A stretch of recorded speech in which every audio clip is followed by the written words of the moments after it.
Hey there, scholars. Welcome to another lesson in well-ordered language. Today we are going to be looking at sentences for practice based on the story we read last week called Samba the Coward. So before we do that, I just wanted to review a couple of things about prepositional phrases based on what I learned from our checkup that we took last week. So vocabulary, most everyone has down that a preposition is a part of speech used to show the relationship between certain words in a sentence. Just about everyone had object of the preposition as the noun or pronoun after the preposition. A few of you answered that it was a verb after the preposition, but remember it's the noun or pronoun after. And the last one was the one that needed the most work. A phrase is a group of words behaving like one part of speech. So that's one thing that a couple of you need to keep working on is a phrase, a group of words behaving like one part of speech. All right, and this is our list of 47 most common prepositions. I didn't put this one on Google Classroom, the form, because it would be really hard for me to know whether you just had the paper next to you. So this one's just going to be honest, just it's for your own good if you keep memorizing these. Analyzing sentences with prepositional phrases becomes so much easier when you have these words memorized, because you can see the word, know it's a preposition, then identify the phrase. So keep working on memorizing these. Based on other surveys, I've seen that about 75% of us have about half of them memorized. A good 25% say they've memorized all 47, which is awesome. Keep working on the list though, so that it stays in your mind. I suggest keep this working on this list over the summer too. But ways to keep memorizing these: read through the list, write out each word a couple times. 3 times is usually my number to help me memorize things. Read the list right before you go to bed, and sing along to those songs. Usually when you have a melody to something, it's easier to remember it.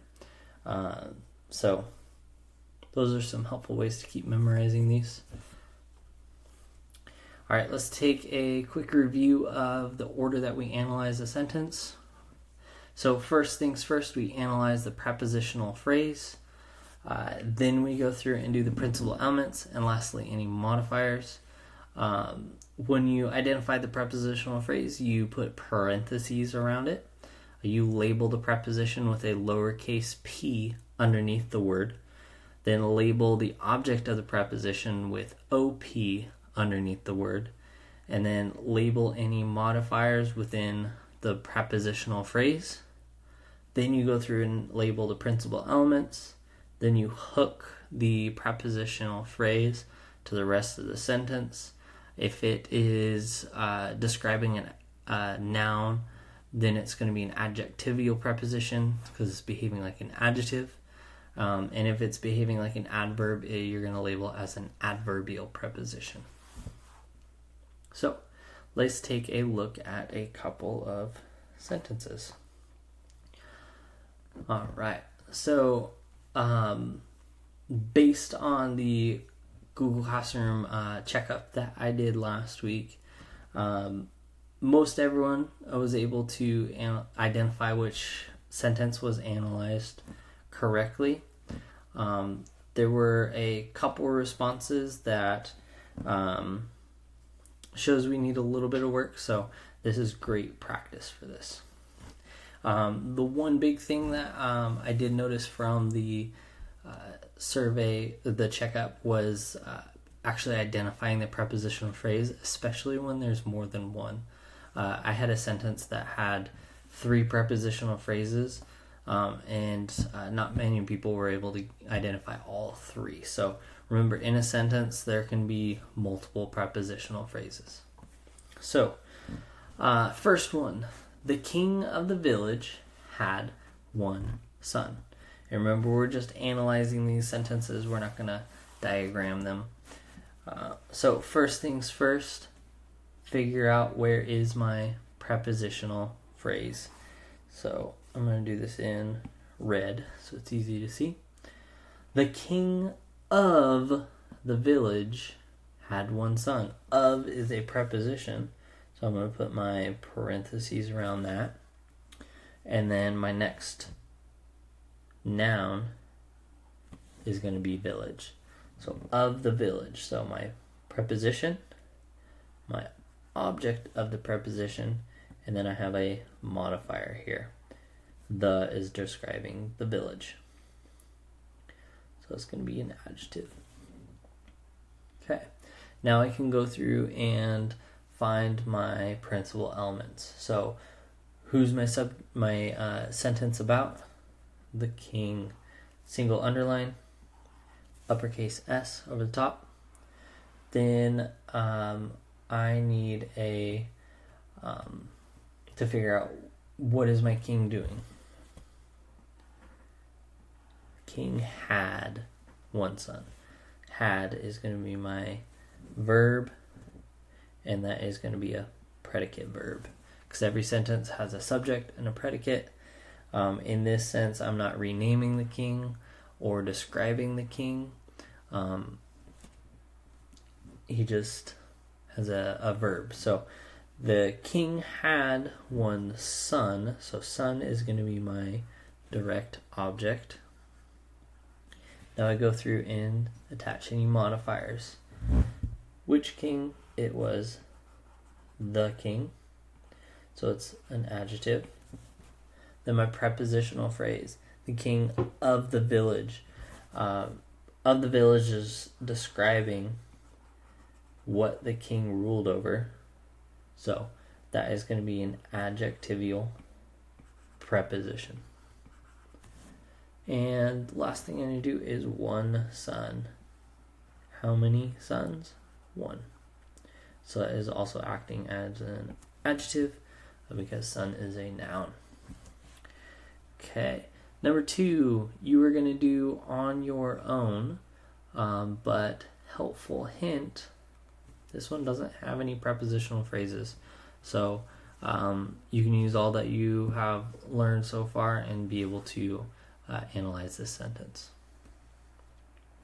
Number 3, I chose this one because it's a question, and usually that throws me off sometimes. So let's look at this. Find any prepositional phrases first.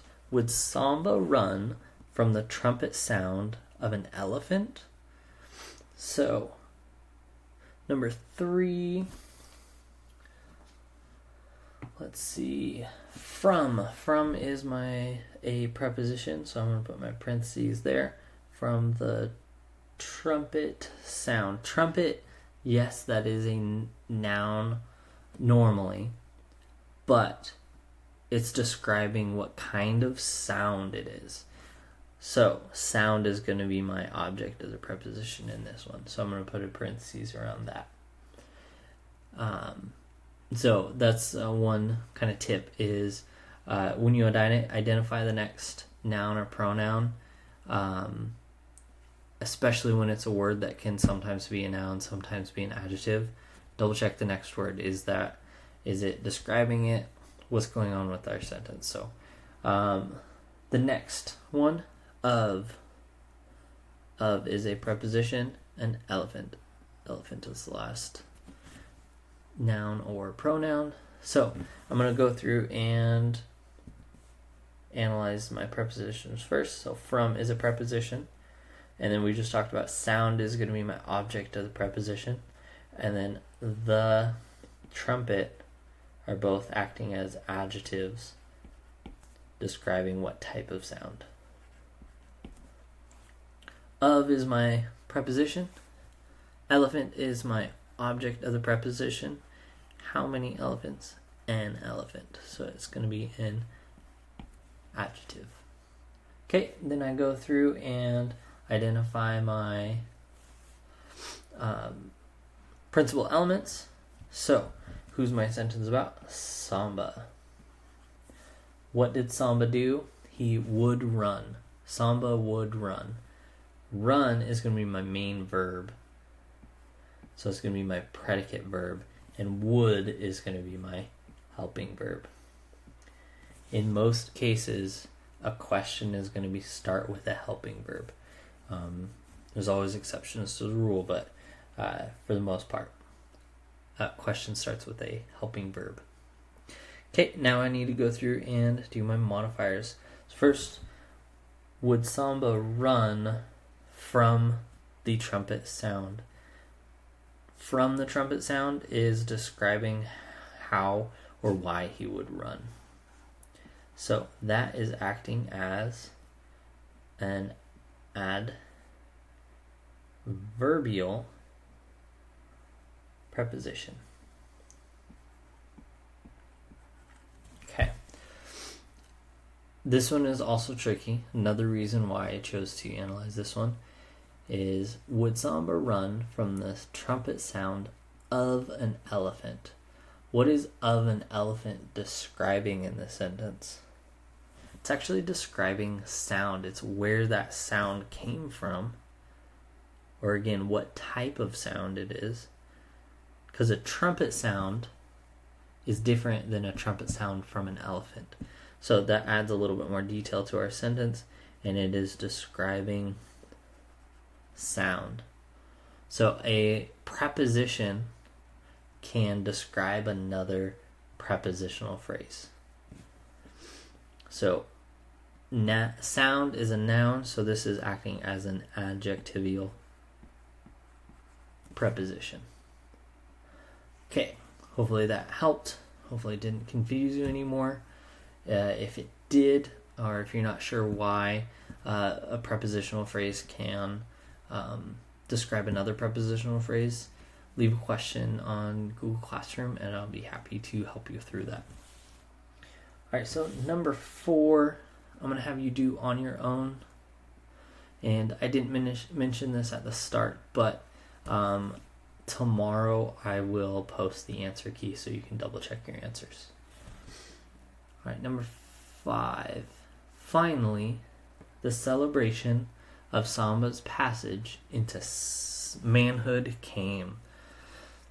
Alright, so first let's identify prepositional phrases.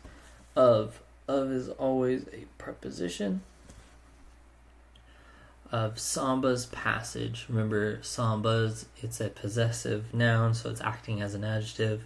So the next passage is going to be my prepositional phrase, or my object of the preposition. All right, into is another preposition, so I'm going to start there, into manhood. Manhood is a noun or pronoun, so that is where I'm going to end my parentheses. Go through and add my labels. Of is a preposition. Passage is the object of the preposition, and we just talked about this. Samba's is possessive noun, so it's acting as an adjective. And into is my preposition. Manhood, object of the preposition. I love when there's only 2 words because it's super easy. Alright, let's go through and find my principal elements. So what is the sentence about? It's about celebration. The celebration. So that is my subject. What about the celebration? Celebration came. So it's a predicate verb. And now I go through and do my modifiers. The celebration is an adjective. The celebration of Samba's passage. So of is describing the celebration. So it's an adjectival preposition. Alright, here's another one. Into manhood is describing the passage. What kind of passage is it? it's a passage into manhood. So this is another case where a phrase is describing another phrase. So passage is a noun, so this is going to be an adjectival preposition again. All right, last word, finally. Finally is telling me when my verb happened. So all the way on the other side of the sentence, added my arrow, and it's describing a verb, so it is an adverb. All right. And again, if you have any questions on these, don't forget to ask on Google Classroom. All right, number 6. During the night, lawless thieves took the herd away. You guys will be able to do this one on your own. I'll help you out. There's one prepositional phrase in that one. All right, number 7. Helped you out a little bit. There are no prepositional phrases in this one, so you guys are able to analyze this one on your own. All right, number 8 and number 9 we'll take a look at. Number 10 you will do on your own. Number 10 also has one prepositional phrase in it. All right, number 8. Did the party of defenders leave without Samba? All right, again, chose this one because it was a question. So first things first, find our prepositional phrases. Of is a preposition. Defenders is my next one. Without is a preposition. Samba is my next noun. So I have a predicate or a preposition and an object of the preposition. Without is a preposition. Samba is the object of the preposition. All right, both of these only have 2. Nice and easy. All right, what is my sentence about? My sentence is about a party. So that's my subject. What about the party? Did leave. And in this case, they're talking about a group of people, not necessarily like a party where there's a celebration. All right. Party leave, so leave is my predicate verb, and again, helping verb started my question. The is describing party. All right, of defenders, that is describing what type of party it is. It is a group or of defenders. So it's going to be an adjectival preposition. Without Samba, that is describing how they left. Did they leave without Samba? So that is going to be an adverbial preposition. All right, let's take a look at the last one. Samba came back with a story of bravery. All right. So first, with is a preposition. Story is my next one. Of bravery. That's going to be my next prepositional phrase. With is a preposition. Story, object of the preposition. A describes story. Gotta squeeze that in there. Of is a preposition. Bravery, object of the preposition. Alright, Samba is my subject. He came, predicate, verb, and now I do my modifiers. Back tells me how he came back, so it is an adverb. With a story tells me about how he came back, so an adverbial preposition. And a story of bravery tells me what kind of story it is, so an adjectival preposition. All right, the rest of them you get to do on your own. Let me go through here. I'll help you out with number 4. Number 4 has only one prepositional phrase. All right, the rest of them you do on your own. Remember, this is good practice. Keep working on memorizing those 47 most common prepositions, and I will see you next time.